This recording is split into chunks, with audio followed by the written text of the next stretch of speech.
Within the School for Living, on the course in Just Conflict, the basic course on Just Conflict, one of the things that we talk about is how it is that relationships are structured to be fair and just. And I want to offer a sort of commentary on this, an expansion of the thought within the course. What we talk about there is that that for a relationship to be stable and just, it has to balance rights and responsibilities.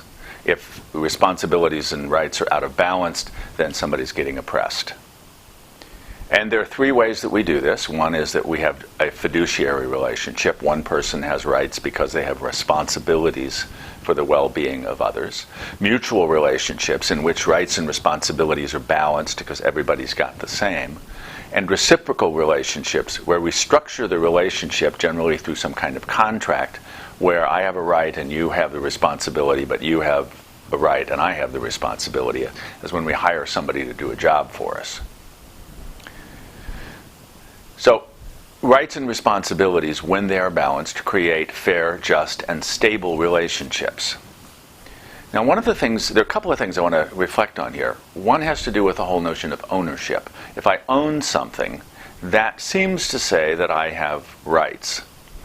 Rights do not derive from ownership. Rights derive from responsibility. If I'm responsible, then I have rights. So, for example, I may own a car, but that doesn't mean I have the right to drive it. I have to be responsible for maintaining the car, for getting insurance, for having a driver's license. So there are certain things I have to do to structure my relationship with the car and with society such that I have those rights.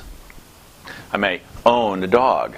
That doesn't mean I have rights. That means I have responsibilities for the well-being of the dog. I have to take care of the dog. I have to feed and exercise, get it water, keep it safe.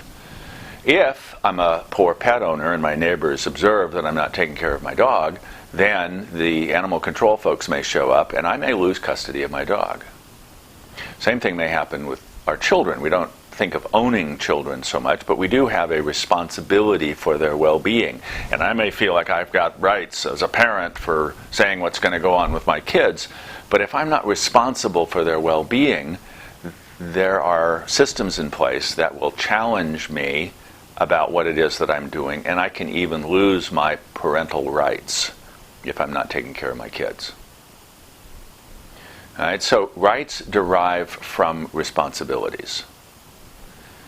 Now, that's not always true because there are certain kinds of structures in our society where one person has rights simply because of characteristics of their being. I have rights, I have privileges, I have powers that derive from the simple fact that I'm a white person, I'm a man, I'm cisgendered. These are things that I have no control over. I'm not responsible for something here.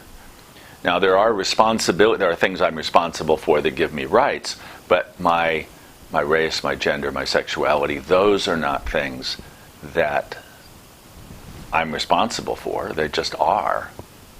But the fact that they are gives me power. I have privilege because I'm white. That privilege is a kind of right. It is a kind of power.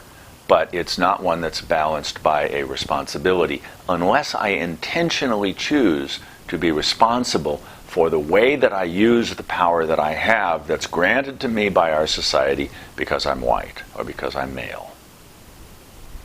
So I have to know that I have those rights, that I have those powers, that I have that privilege. I have to be aware of that and then choose to use it in a way that's responsible for the well-being of others, lest I be using those rights, those powers, in a way that's actually oppressive.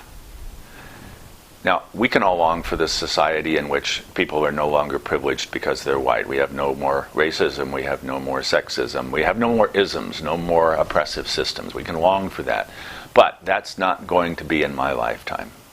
And so, for those of us who experience those privileges, we have a responsibility to use them wisely and in a way that helps create fairness and stability in a civil society. Thanks.